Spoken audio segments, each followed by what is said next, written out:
Hello, everyone. I'm Erica Lynn. I'm Vice Chair of Mustard Seed Project and filling in for Martin today. He's feeling a little ill, even though he's the one who normally kind of introduces everything.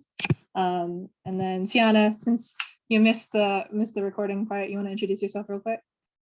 Sure. Again, hello, recording followers and attendees today. I'm Sienna, and I am your co-host for today.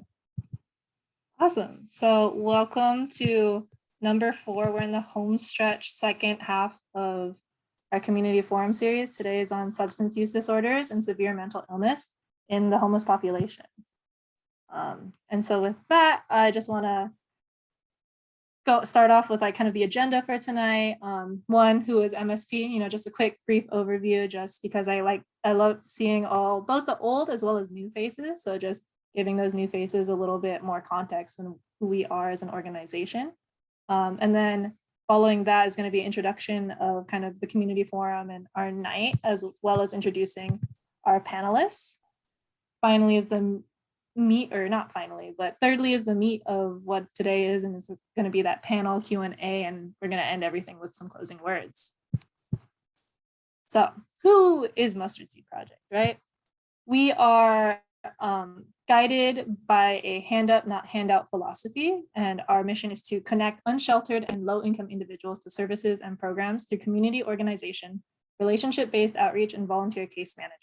We are a 401c3 nonprofit and filled with a bunch of younger, energetic people just trying to do good in the world and make mistakes, but ultimately make our community a better place day by day, mistake by mistake, but also just connection and relationship by relationship. The three, what we do is pretty much we have 3 main pillars. The first one is community organization. This is pretty much educational events, fundraising events, community forums like this, and it's just a lot of it is just mobilizing the volunteers as well as others in our community to kind of work towards and help those who are in an unhoused situation. Secondly, we have our relationship-based outreach, and this is kind of a very important piece. We have many chapters at universities or local colleges, and there we train volunteers to go on weekly shifts of outreach, whether with local partners or just simply on the streets. And there, we encourage people to connect. We pass out resource guides, material items like food, water, other donated supplies, and then also even connect them to our volunteer service navigation program. This is a very important piece to a lot of what we do. And I actually recently connected with someone who was a part of Mustard Seed Project like a few years ago. I didn't even know who this person was. It was like some friend of a friend. We were playing basketball and he was just like, I recognize you from Mustard Seed Project. I was like, what? He's like, yeah, it was an amazing experience. I was able to, confront a lot of biases and just figure out kind of a lot of just what it is in this space and meet a lot of new people and learn not everything that there is, but learn more about kind of what it means to just I'm losing my words, but it's just what it means to be like an advocate. Yeah, what it means to be an advocate. Thank you so much, Sienna. And it was kind of awesome to see just how much this experience had like meant to him, because it's been a few years since he finished, and that was just speechless. And finally is we have our volunteer service navigation. This is a program that is free, opt-in, opt-out. It's a service for those who are experiencing or at risk of homelessness. And each client is matched up with one of our further trained volunteer service navigators who kind of provide supplementary support to assist clients pursuing their housing goals. It could be a variety of things, whether that be, needing certain work, clothing, resumes, or not necessarily housing explicitly, but like the little pieces that help someone kind of find their way towards housing. It's low barrier to the client. We have a max caseload of 5 clients to 1 VSN. It's very person-centered, and we strive and work towards a low rate of burnout among our VSNs. These are kind of the core services of that. And so that's resume building, connection to community services, weekly check-ins, our community relief fund, and application assistance. I just wanted to dive a little bit deeper into the Community Relief Fund, and with that, kind of what it is. It's essentially emergency funds that we kind of source and fundraise for homelessness prevention and housing tenancy. Specifically, these funds are utilized for things like rent subsidies, application fees, down payments, things along those lines, healthcare subsidies for medication, basic needs such as food, clothes, work boots, transportation subsidies for vouchers, and personal enrichment such as furniture or education. We even managed to help fund someone GED program. And so in this past year, it's an animation that should load. Okay.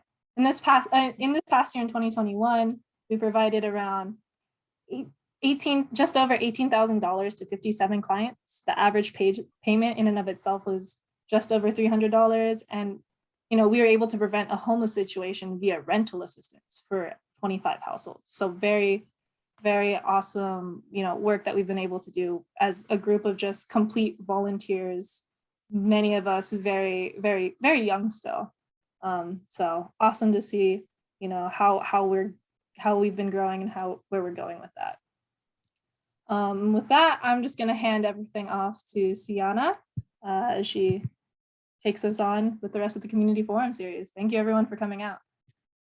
Thank you, Erica, for the lovely introduction to MSP. I hope you all, for those who aren't familiar, learn a little bit more. And we do have a lot of events, fundraisers, things like that we do throughout the year. So make sure to, not trying to shameless plug, but follow us on all our socials and you can definitely stay up to date with what we've got going on. But for today, we're all here for the lovely Community Forum series. So first we'll start with what the series is kind of encompassing over these past 4 months now, and we go until June. So kind of what the series has encompassed so far, and we're going to follow up with some rules, and then we'll get into our lovely panelists. So if we go to the next slide, you can see a little bit more about kind of what the gist of the Community Forum series is. So it's a 6-part collaborative. We started in January, going to June, and each forum is on a different topic. So we've talked about stigma, we've talked about policing and homelessness, we've talked about it's blanking my mind right now, but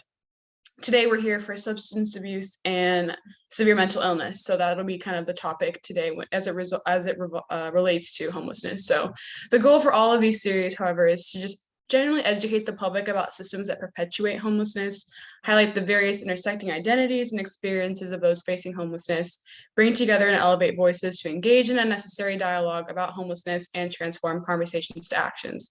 So not only is it, these are our goals, but it seems to what Erica had mentioned that, someone who may have came to one of our events really did, we were able to ask the right questions to really jog people's minds about how they're entering the world and how they're engaging in our houseless neighbors and things of that sort. So it's just important.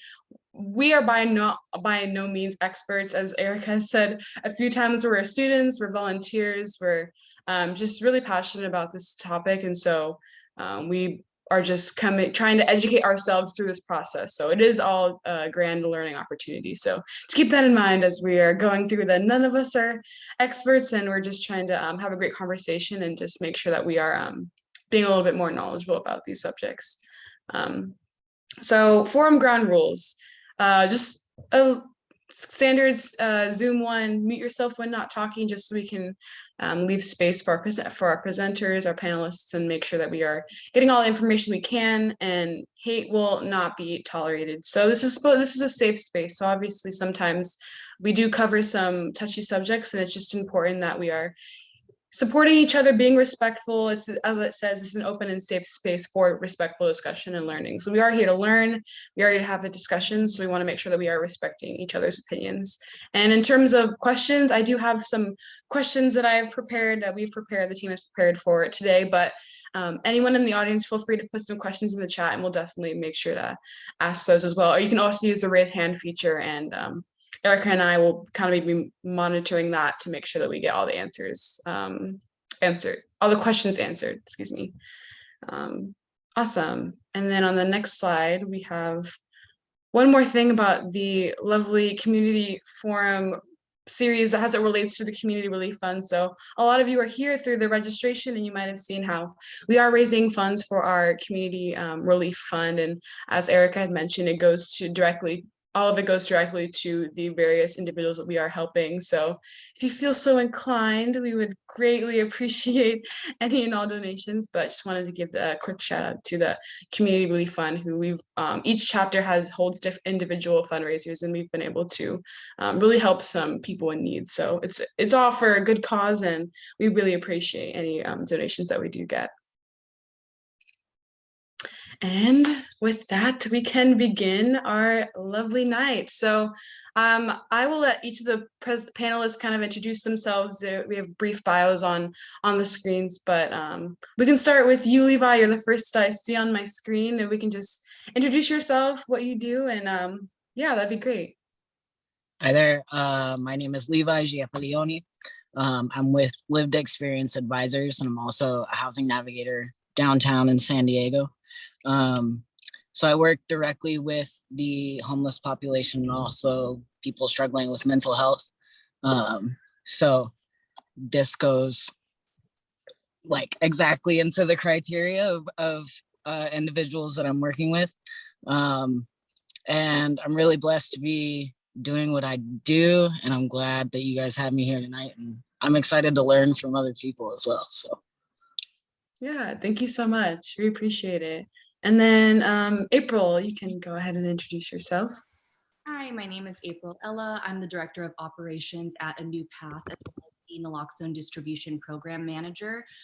We work for therapeutic rather than punitive drug policy, and as a lot of people know, co-occurring disorder is something that's huge when it comes to the addictive illness realm and recovery. So if somebody is going through homelessness, it might have started somewhere like with addictive illness, and then they might have, segued all the way down to becoming homeless because of that addictive illness. So we do direct outreach as well with a lot of different homeless organizations for the unsheltered. And we do work all across the county, handing out Narcan kits and doing Narcan trainings to help reverse opioid overdose within the community. It's not just with the unsheltered, but we do have a huge focus when it comes to that too. So I'm thankful for the invite. I hope to learn more as well. So ready for the questions whenever those come up. Yeah, thank you so much, April. We really appreciate your attendance here. And last but not least, Stacie, you can go ahead and introduce yourself to the audience today. Okay, thank you. Hi, everyone. My name is Stacie Perez. I'm the Director of Housing and Clinical Services for Episcopal Community Services. Our agency works with April and her staff a lot. They've come out and trained all of our our substance use disorder programs. And we also operate a safe haven, which is for clients with serious mental illness and homelessness, or a history of homelessness. And most of them also have co-occurring substance use disorders. I met Martin because Martin and I are in a leadership program together, and that's how I was invited to come speak tonight. But also at Episcopal Community Services, we operate outpatient substance use disorder programs where we're also able to offer recovery residences to our clients. About 40% of our clients who come in the door are currently homeless when they walk in, or are not living in a very recovery conducive environment. So we're able to immediately house them in a safe environment when they come in for SUD treatment. Our agency also operates a DUI treatment program. So we kind of see clients are people in all different stages of possible SUD, substance use addiction, or maybe we can catch them at prevention all the way up into like full-blown addiction. So again, I'm happy to be here. I can answer questions. I've been doing this work for about 25 years. So, have a lot of experience in San Diego. So thank you for having us. Yes, absolutely. And thank you. We really appreciate it. I'm very excited for our discussions today. Most of some of my questions are more pointed to the specifics of your individual organizations, and some are more broad about the overall stigma discourse revolving around mental illness and substance use disorders. So to get things kicked off, April, you did mention the Narcan distribution program. So if you could talk a little bit more for those who are unfamiliar with what Narcan is and like the importance of getting training to administer it as well. Sure. So I have been doing this Narcan distribution project since its inception in 2014. The laws were passed in 2014 for us to be able to carry Narcan as lay people to save people that you care about. So it all actually started from like a parent perspective. You know, parents are at home with their children. If they've been unsheltered, or even if they weren't and they came back into the home, they might have still been using, and they were seeing their children potentially relapse and then overdose. So we started the program based on that, and then it's kind of evolved into training absolutely everybody. And our mission completely now is to get Narcan into the hands of every single willing person that's you know, able and ready to become a first responder to an opioid overdose. It is not really prevention. It is harm reduction, absolutely, of course. But the biggest thing about Narcan distribution is a lot of times you get the people who are still stigmatizing people who are using and have substance use disorder. And they kind of have this, like, you know, blind eye to people using, and they say things like, well, that's their choice, you should let them go. And it's really unfortunate to hear those kinds of things. Where this comes in is that even if you're, you know, even if we're not shuttling them to treatment, or we're not getting them into transitional housing or anything like that, if there is a position that that you can be in as a first responder to save someone's life from an opioid overdose, you are able to do that now without having to wait for 911 and the emergency services to get there. You are the first person to be there on the scene in hopes that you can get them to start breathing from their opioid overdose again. So that is the whole scope and the breadth of what we do with our Narcan distribution project. We offer trainings. You know, I could do one-on-one. All of our volunteers can do one-on-one up to 200 people on Zoom. You know, we've done conferences, things like that. It's not just, you know, like super like 2-hour-long professional trainings. We can also just meet you where you're at, meet a parent, a friend, wherever. And we've trained over 11,500 people in San Diego County since 2014. And we have reported 2,282 overdose reversals through our project alone. And I know that number is at least tripled. That's just from the people who have actually come back to tell us that they use the Narcan. So yeah, if you have any more questions about that, but that's basically what we're doing. And we're trying to get it to sober living homes, treatment facilities, detox centers. Like I said, we do outreach as well, and we hand out kits with a lot of food service. We work with NAMI San Diego. We work with Community Through Hope in South Bay, Alpha Project, Path Connections. We are literally everywhere when it comes to Narcan distribution. That's awesome. Yeah, thank you so much. And I think I went to SDSU, San Diego State, and they had a whole like campaign, like educating like students on like Narcan and its purpose, and like how anyone like after training can also like use it, administer, and basically like where to go to help other people. And so I think it's just really important just to know that it's available to really, and it really does, like the numbers show that it really is like saving people's lives. So it's definitely definitely important for us to be aware of as well. I just want to add that it's also super important that we get it into not just into like professionals and family members' hands, but also into our clients' hands, and our clients and their friends. Like, for example, like at our Safe Haven, one of April's staff came down and they did the training with all of our clients and our staff, of course. But that was like so impactful, because if our 19 clients living there can have their own supply and have it available to them, again, it's not that we condone people using drugs in the house, but we're just being harm reduction, knowing that it could happen. And if it were to happen, that we have that tool that could possibly save someone's life. So that's how we really look at it. We look at the disease of addiction and look at how dangerous it is. And we look at having those tools available to save people's lives. That's how important it is. And then at our outpatient program, we're now able to offer Narcan to every client who's enrolled or active in our program, if they'd like to take a kit with them. Yeah, absolutely. I think that's very, very much necessary, and that kind of leads into the question I have after. But Levi, did you have any thoughts on this topic? Yeah, I just want to say thank you for the Narcan, and I know how life-changing it's been to have it. And then also a lot of the clients are really familiar with using it on each other. So even if it's two people in active addiction, a lot of times they don't necessarily want to see their friend go, so they pick it up quick, and we try to make it available, and we've had clients come running up to the gate and yelling for Narcan, and so just thank you. Mhm.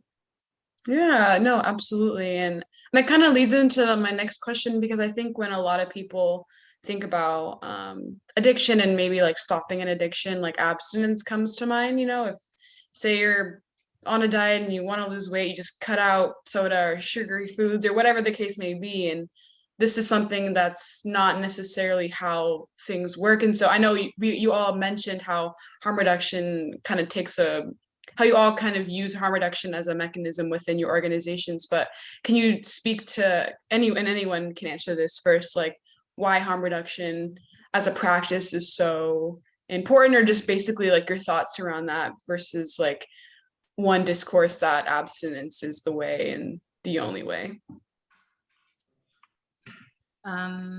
I guess I'll go first. I think that it's really big as harm reductionists in general, and the full breadth and the scope when it comes to no matter what, if it's a clinical setting, if you are a harm reduction activist and everything like that, because it's meeting people where they're at, like Stacie was saying. We're not trying to shun people who are, just abstinence-based, and we're not trying to shun people who have SUD services, or if they're on MAT treatment and they need Suboxone or they need methadone, buprenorphine, and stuff like that.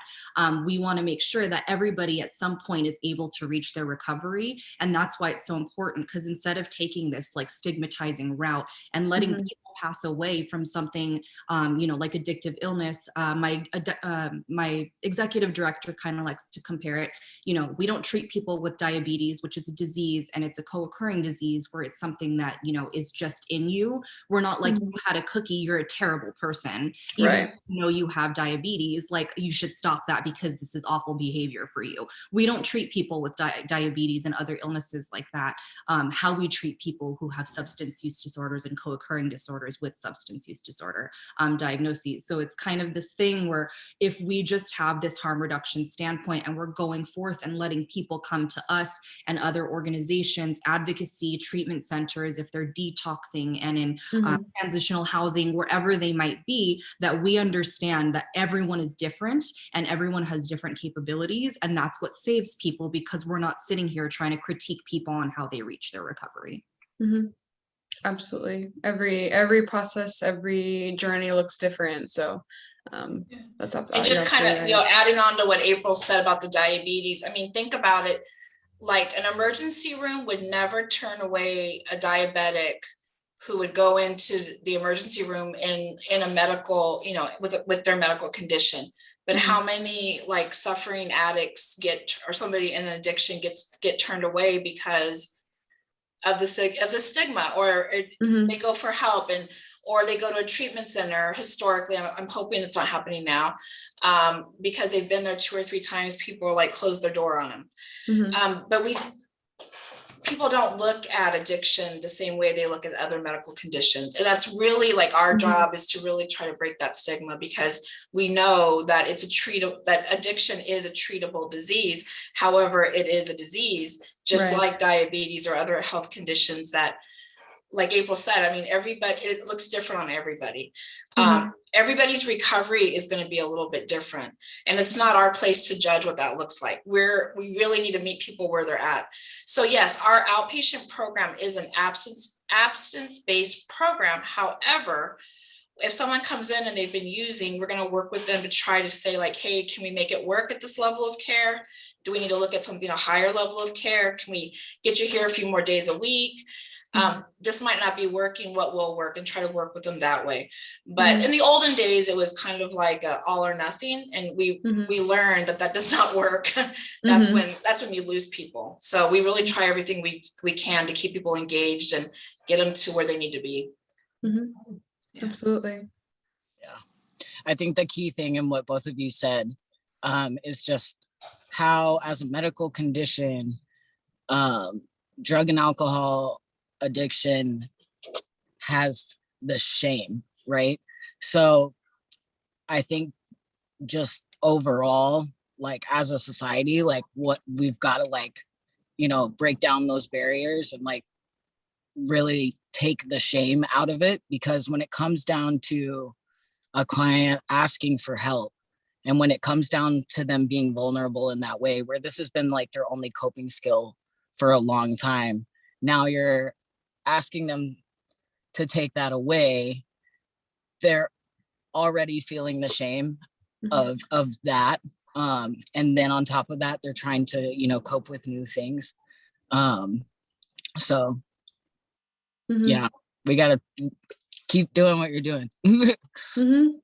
Absolutely. And it kind of ties into what I wanted to ask you all. Like, you kind of touched on like the shame portion, but like what are some common like misconceptions that you see about people who are facing homelessness and also with a co-occurring like substance use disorder, mental health illness? Like you mentioned the shame, you mentioned stigma. Are there any other like common misconceptions from like the public discourse that you see within any of your clients or people that you've worked with in the past? I think it's pretty like widely stereotyped that all homeless people have drug and alcohol or SMIs, and really not even so much the SMIs as presumed the first, but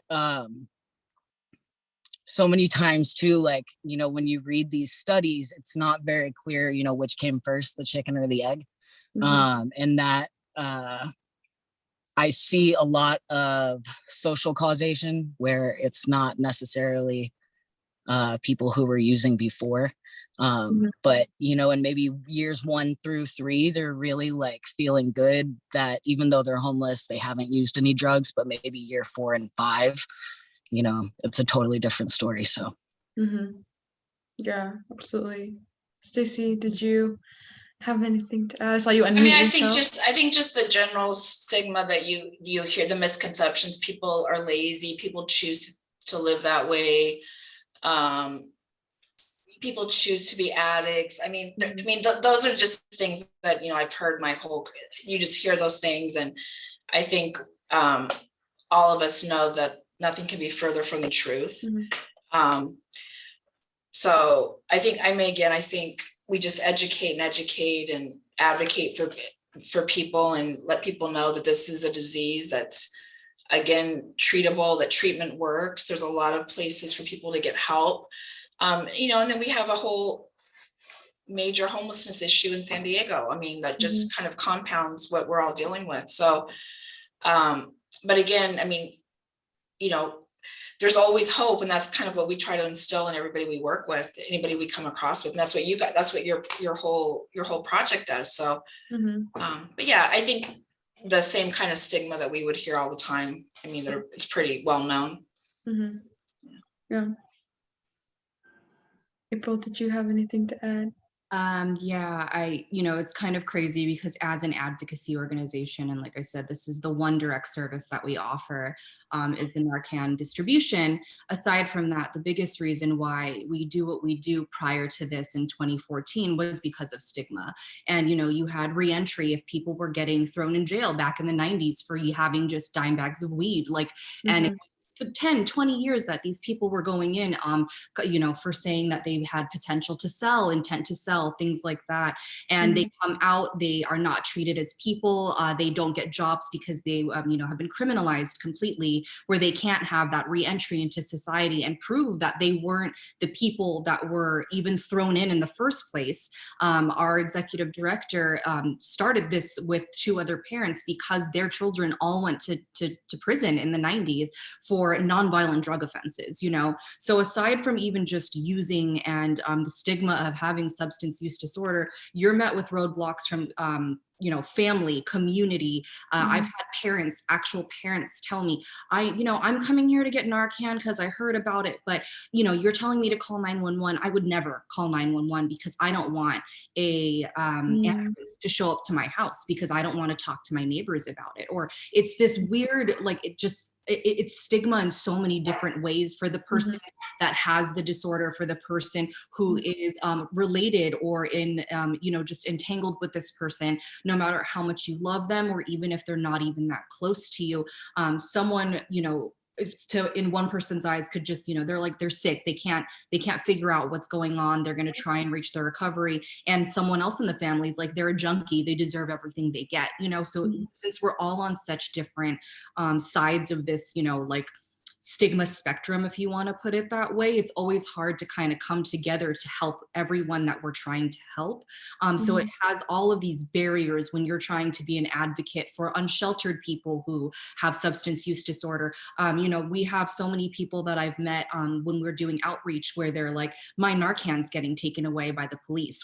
We have a huge thing. We had a couple of articles come out just this past week talking about homeless people asking if they were getting searched or asking to be searched because they would go around asking if they were using drugs, and if the answer was yes, they were using unsheltered people to book catch and releases for new trainees in the police departments. And there are so many things that are going on, just not even when it comes to substance use disorder stigma. It's just all across the board. We're not treating people like people, and we're not meeting them where they're at. So there is an endless amount, at least from what we see, an endless amount of stigma in every which way, just kind of coming at all of the people that we work with. And it's really unfortunate if people could just take a step back for a second and realize what this person is going through. They're not sitting here choosing to steal, not have money, like use drugs instead of eat food. You know, like this isn't a choice that they're actively making to say, this is the life that I choose. And that's what a lot of people think, is that,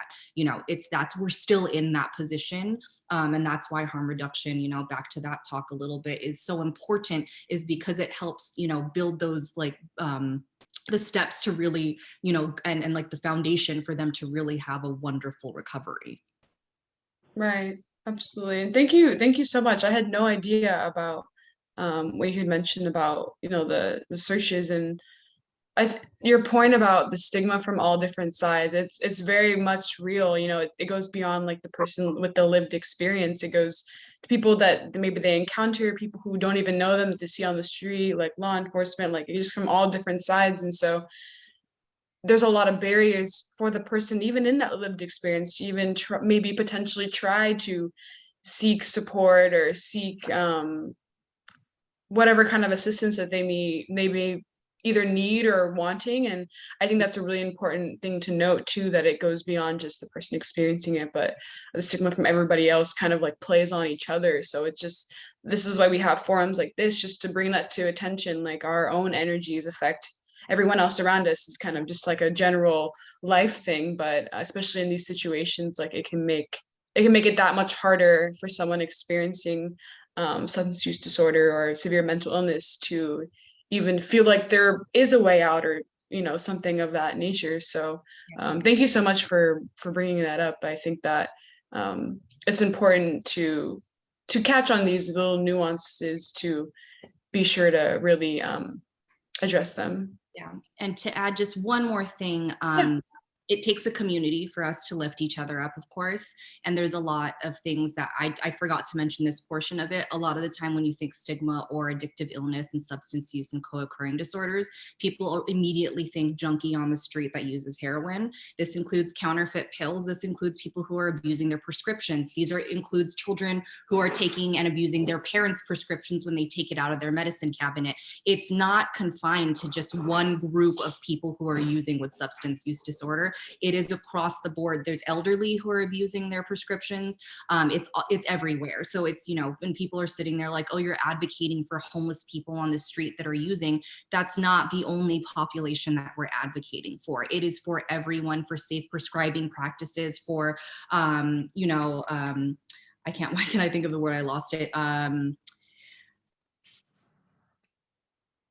Where you can float to you safely. I'm like, where you can use, why can I think of like a safe haven, you know what I mean? Where yeah. you kill you safely, and then you have somebody who's administering for you so you could never overdose. So that's kind of, safe consumption sites. There we go. I couldn't think of it for a second, but yeah, it's just, there's just so many different realms of substance use disorder, and it's not just for that stigmatized quote unquote junkie. You know what I mean? Like, this is for people with prescriptions as well. Absolutely. Good. Stacie or Levi, did you want to add anything onto that? No, well said. Okay. Yes, absolutely. Definitely well said. I really appreciate your response, April. And all of you as well. I'm very much enjoying this conversation. And you all kind of touched on this.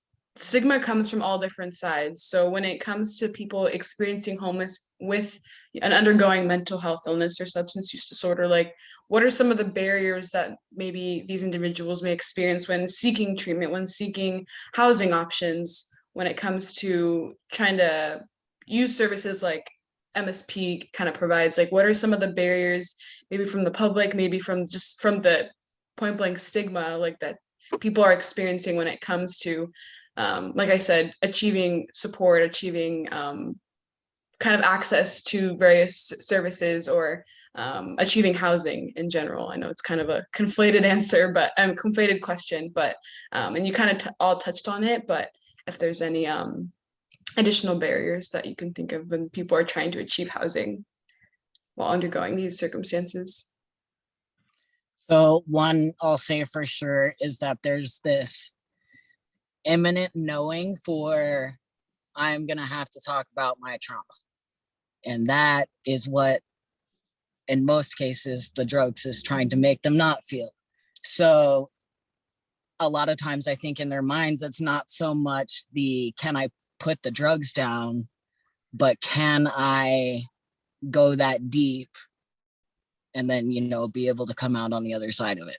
And then I think self-esteem too plays a role, where when things don't go super great for a while, you start to think like, oh, like I'm dumb, or I can't do this. And so when you're trying to think of something that you use every day to basically live through the day, and now you're going to be without that, you just have to dive deep. And I think it's really intimidating to have to get vulnerable up against all the stigma.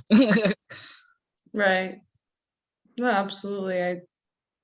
Great point. I don't even have anything to add. That's definitely like a look within yourself, like fighting against what the world is saying and everything like that. Like, it takes a lot of strength, which some, as human beings sometimes like we lack. And so I think us people in spaces like you all and volunteers like myself, just trying to create that support system that they may be lacking, so they feel that self-efficacy to go and be in these spaces and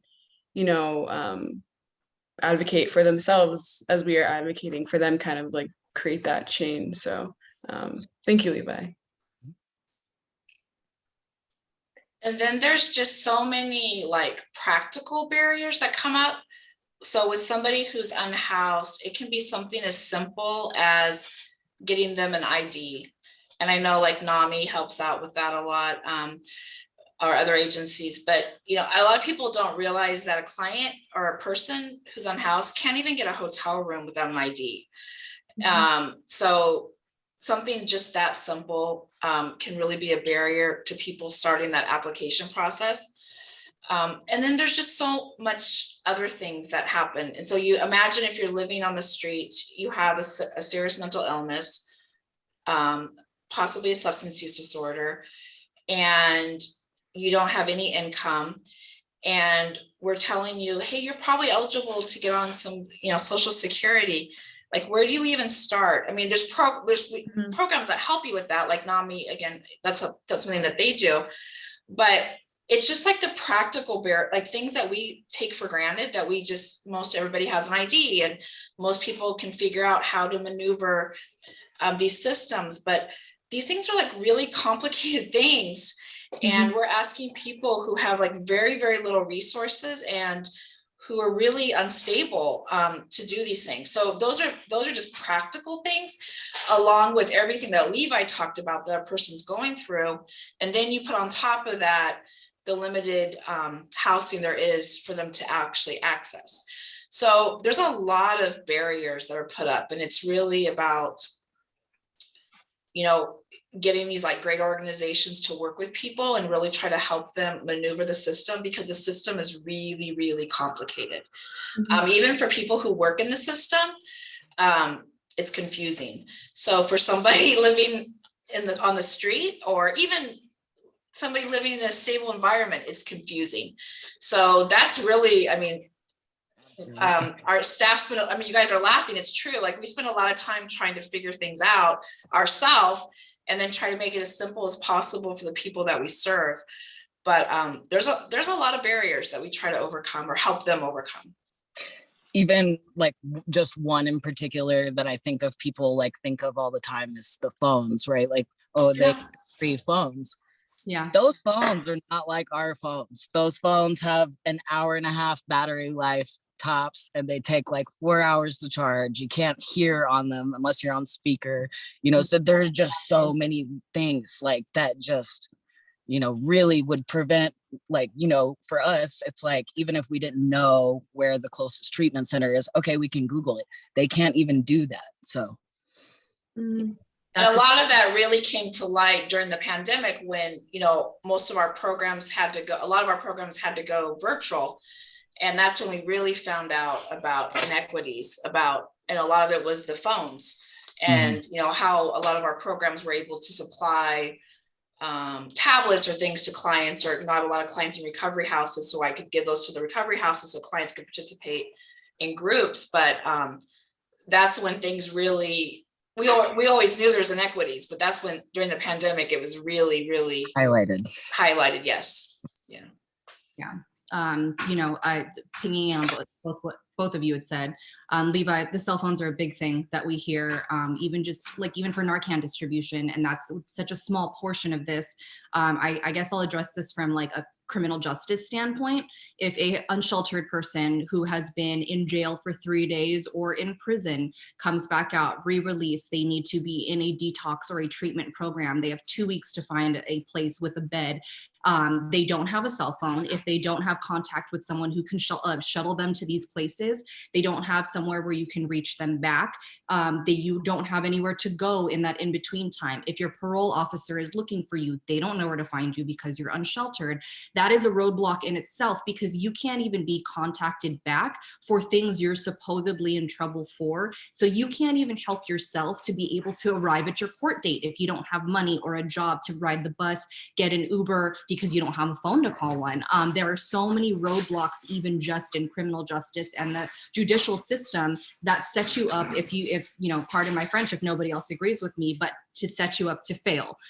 When you're like, I just was released, excuse me, I have 3 very large and hyper dogs behind me. I tried so hard to get them out of here, but they will just keep coming back in. But it's just, you are set up to fail if you have 3 days to arrive at your court date. You have 2 weeks to find a bed. You have 3 months to find treatment, graduate from that program, and then go find a job and be responsible, do your community service and all of that. When you're unsheltered, mentally ill, are trying to recover from a substance use disorder, there are 800 million things that you cannot conquer in this situation alone. And even with organizations like NAMI and Episcopal Community Services, and like I said, we don't even offer any of these services. When I get calls from parents about, you know, like their kids are out homeless on the street, and we're out here calling all of the resources we can for them on 211, or asking McAllister if they have a bed available so someone can detox because they just got out of jail and they'll be arrested tomorrow if they don't go. You know, there are so many different things, and that's from a completely different standpoint from what Stacie and Levi were talking about. There are all of the roadblocks, if you want to put it that way, when it comes to somebody with substance use and co-occurring disorders, mental illness, and being unsheltered. Mm-hmm. Oh, absolutely. And like I keep repeating, I think this just shows why what you all are doing and more of these events should be and are taking place, just to really put into perspective what various people are experiencing, what people experiencing homelessness, on top of various substance use disorders, on top of severe mental illness, even in all of these various spaces, the realities of what these people are going through. And it's so nuanced, so much bigger than the stigma that we hear.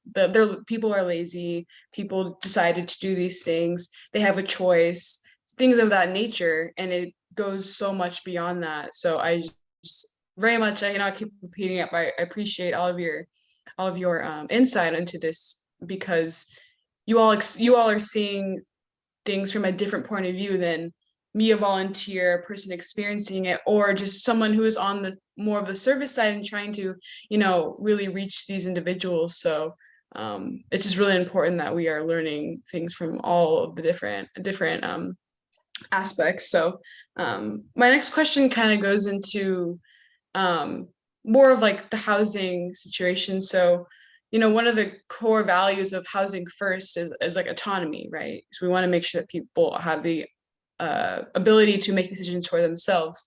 So this is kind of a general question to any of you, well, all of you actually. What are your thoughts on providing housing for those with ongoing substance use disorders and untreated mental illness without a requirement to attend treatment services? And anyone? Yeah, I mean, I'll speak on that. Like I said, I have firsthand experience because we operate a safe haven. And so Right. being sober or taking your mental health medications is not a requirement. I mean, we do have some, like, they cannot use substances on the premises. They cannot, come in the house drunk or high and start threatening people, or, those kind of things. But as long as they're using and they don't cause problems or threaten somebody else, we continue to work with them. Our goal, obviously, is to help them get to the point where they want to live a different way. Most of our staff have lived experience with both substance use disorder and mental health, so they're constantly role modeling a better way to live. And a lot of the clients see that. And again, you don't try to talk somebody into or try to shame them, especially when they're in the middle of, when they're drunk or they're high. But the next day when they're not feeling so good and they want to talk, that's a good time to maybe give them some options, or talk about a meeting they could go to, or talk about some other changes, or saying like, hey, what about maybe going into a program? And but in my experience, I think it's really important that we house people first, because until you can house somebody, it's really hard to work on everything else. And we see that like at our outpatient program, for example. We used to not have housing money. We're lucky now that we have money that we can put people in recovery residences. In the past, we had clients living on the streets and then asking them to stay sober and come see us 6 hours, 9 hours a week. And that's really, really, really hard for people. At least now we can put them in a safe environment, and the outcomes are just so much better. And then that just gives them an opportunity to get some stability, to start working, to participate in the program and get on their feet. It gives them some time to get on their feet. So I do believe that treatment is necessary. I don't know if you want to say it has to be a stipulation. I think sooner or later, they're going to have to deal with what's causing the addiction. Like I think Levi talked about that. I think if they continue to be unstable with their mental health, they're not going to be able to keep housing. I think what's important with a lot of clients with serious mental illness is that they do get housed, that they do have supportive services wrapped around them, so that they can keep their housing. But I believe that we do need to house them first. Trying to serve somebody who's living on the streets, it's not impossible, but it's a lot more challenging. That's just in my experience and what I've witnessed with our own programs, and just been doing this for a long time. Absolutely. Yeah. I kind of feel like I'm housing first all the way. I think I even heard the term housing first before I was homeless. But don't think that the Housing First plan was ever intended to like kind of play out quite as slowly. So that's just an unfortunate part of it. But the other part of it, and this is something I used to also work in a residential facility with Tay, who were either former foster youth or had experienced homelessness or SMIs. And, you know, I tried to keep it kind of the same across the board. And sort of like you said, it comes down to behavior and then really empowering them. And, you know, you're not saying, oh, you can't live here because we know that you still use drugs. It's saying, hey, okay, this has to happen because, you know, you came in and you broke a TV off the wall and that behavior, you know, so, and that's with anybody. Like, I mean, even my own kids, I really try to focus on the behavior because that's the part that is going to empower them later on. Mm-hmm. And the other thing with behavior and consequence, everyone has consequences. And the sooner that you can teach them that cause and effect of their behavior and consequences, the sooner they can kind of fly free, right? Because they won't always have us as like care teams around them. But the sooner that they start to realize, okay, you know, I had someone tell me one time, you can do absolutely whatever you want. You can do whatever you want, Levi. And I was like, really? He said, yes, as long as you're willing to live with the consequences. And so that's something that I always really try to bring home with my clients. And again, taking the shame out of it. So I believe absolutely housing first. I don't know who's familiar with Maslow's hierarchy of needs, but it's literally physiological needs, safety, belonging, and esteem. And so a lot of times people will have all of that wrapped up in, you know, a drug of choice, and then kind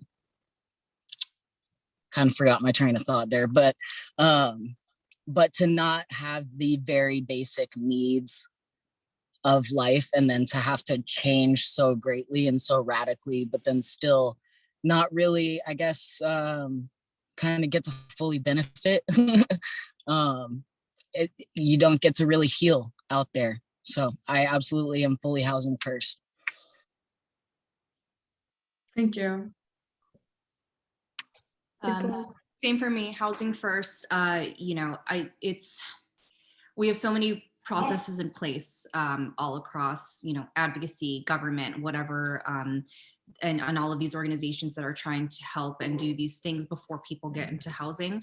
Housing first, I think, is the best way we can try to do things until there's a certain point, like, you know, Levi and Stacie said, you know, behavior does have something to do with you. Like, you just try and do your best while you're in these housing situations for you to try and get further down the line to reap the benefits of these services and things like that. But you shouldn't have to be fully detoxed, or you shouldn't have to not be on a substance, or if you are on, you know, medication assisted treatment, or if you are still in the throes of your addiction, like right in that moment, if you need to be housed and you are able to be housed, I think if we can accomplish that, then we can try and see what other things we can put into place while that person is, you know, like doing that first versus all of the stuff we do, which I personally feel is backwards. You know, we're trying to heal a person when they're unhoused and they're not, like I said, even in the criminal justice realm of it, you can't even reach that person to help them take care of their legal stuff, let alone their mental illnesses, and shuttle them to go see a psychiatrist or, you know, the court mandated mediator and all of that stuff, and the people that they need to see, and then they have nowhere to go. It's kind of backwards to me. If they were housed first, then it's like, okay, while you're here, you have a month, or, you know, whatever, if we had some sort of system where it's like 2 months, 3 months, you have to find and see your therapist, you have to be medicated, you have to seek treatment, you have to go to your court dates and do your community service. Congratulations, you've graduated because you were able to stay in your house situation. No one will learn, myself included, if I was in any situation where all of a sudden they're like, learn to be this kind of person when I've been someone else for a very long time. You can't just throw someone in, I believe, like Levi said, where you can't toss someone into the fire like that and expect them not to burn just a little bit. So housing first for sure. Yeah, thank you so much, everyone. And I think Amanda in the chat also said it perfectly, like that requires stability, and housing kind of provides some sort of stability, some kind of safe haven, kind of safe haven to come back to, and kind of go from kind of go out into the world when they have that safe space that they can call home for a little bit. I see a hand raised. Martin, did you have a question? Hello, everybody. Just a quick question. Thank you, everyone, for being here. Sorry if my voice sounds a little foggy. I'm a little sick, but I had two questions. If briefly, the first one is: do you think that the medicine has caught up to being able to help people, or does the medicine need to improve to be able to help people with substance use disorders? And then the second one is, and I used to do case management. A lot of my clients had substance use disorders. And for someone to go through that journey, it just seemed like the hardest thing in the world. And I feel like a lot of my colleagues had secondary trauma when they were working with clients. How do you personally keep sustaining yourself to do this work when you're seeing people who are going through such difficult times?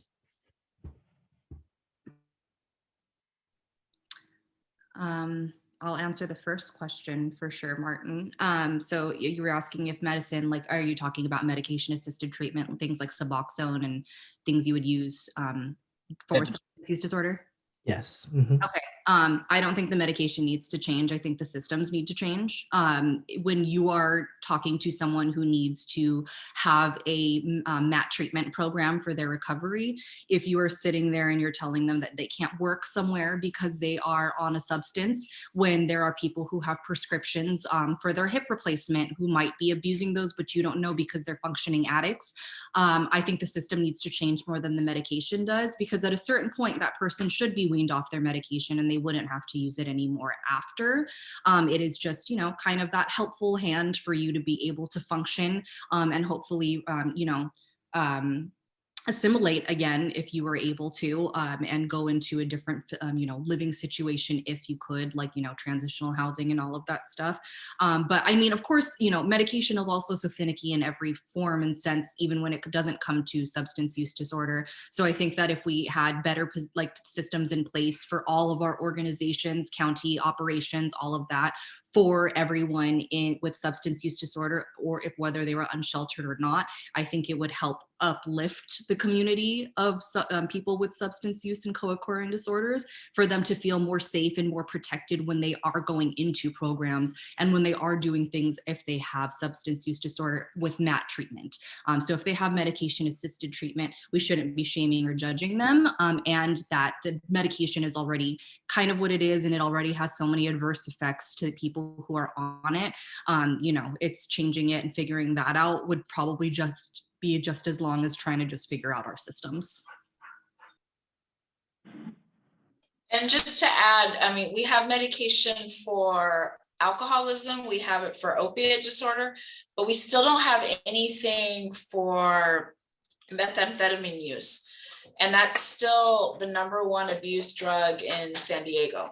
I mean, obviously, we have major issues with fentanyl and opiates, but we also still have major issues with methamphetamine.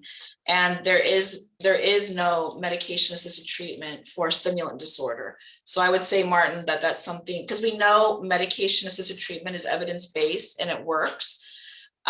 So I think that's something that it seems like it would be definitely helpful to use if there was something that could be invented for stimulant disorder. That's still, at least in San Diego, the #1 abused substance. Yeah, that's definitely needed, and it's something that isn't met for people with stimulant disorder, use. Yeah, I think you're right. Both of what you said was on point. Martin, would you repeat the second question again? Absolutely. So the second question was just, how do you sustain yourself when you're working with clients who are going through such a difficult time? And Levi, maybe that's especially a good question for you, since you are directly on the front lines working with our unhoused population. Yeah.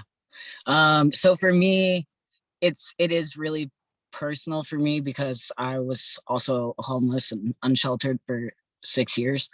And so some of those things that I touched on today about, not wanting to leave the things that they know. One of the big things for me was like the community that I built up when I was homeless. And when I first got housed and started my way like to stability, I think it kind of came from survivor's guilt, if anything. And for a long time, I didn't really see, you know, how that was gonna play a role in what I was gonna do in the future, or if there was ever even gonna be a future and I was gonna get out of it alive. But so I think I see the same like hurt in people, and it's not necessary that they suffer more than they should have to. So I think I just stay, I think because I'm on the front lines, I stay so motivated because I see it every day. And it's, you know, it's not, they're not making stuff up about, oh, I got robbed at midnight and then the cops came at 4 a.m. and then, you know, yada, yada. And then the next day, a car came on the sidewalk, and then the next, you know, just thing after thing. So I think being in the front lines is what makes me so motivated at it. And then to the thought of what could this person, like, who could they be, you know, like, could they write like the greatest novel, could they cure cancer, you know, like there's just so much potential in people. And I think that because people saw potential in me back then, I absolutely can believe in a lot of my clients before they're able to believe in themselves. And then I get to see like the success when it pays off, and that's my reward. So I guess physical things, I have a video of one of my clients seeing his place for the first time. And so when I have a rough day, that's what I play over and over. I can attest to what Levi is saying as well.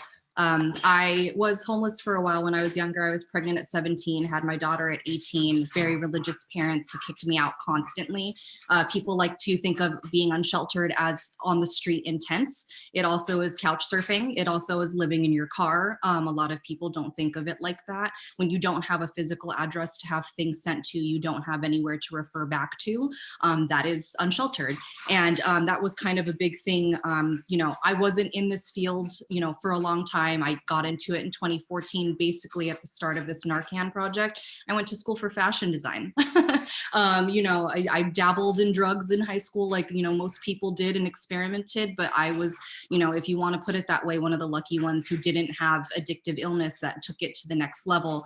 But when I started working here, it was the very first person who told me that a mom came back to the office after we had trained them. I didn't even know what I was doing. We were injecting oranges, you know, with needles, because back then Narcan was still just the injectable intramuscular kind. And I'm telling people like, this saves people, and like really not knowing too much context when it first started. And all it took was one mom to come back to me. And as a parent myself, for her to say, you know, I took this class not thinking I'd ever have to use it for my child. You saved my child's life. And when I gave them Narcan and I reversed their overdose reversal, or their overdose, opioid overdose. And that was where I immediately was like, oh, fashion production, fashion design, all of that's done. I don't care about that. That is so not necessary in this world. What is necessary is helping people who need this help, and people who don't have someone to speak for them. You know, I'm not going to be like, oh, I'm the voice of the people or anything, but the work that everyone in here puts in is so fulfilling. And I don't really think that there are too many things that I need personally to be self-sustaining and continue, you know, this mission with everyone in our community. Because like Levi said, I see the hope, I see the glimmer, I see the excitement in people's eyes when you're on the front lines. You know, when if I'm going into a homeless encampment, when we're doing street outreach, and they're saying, you know what, can you give me another box of 12 Narcan?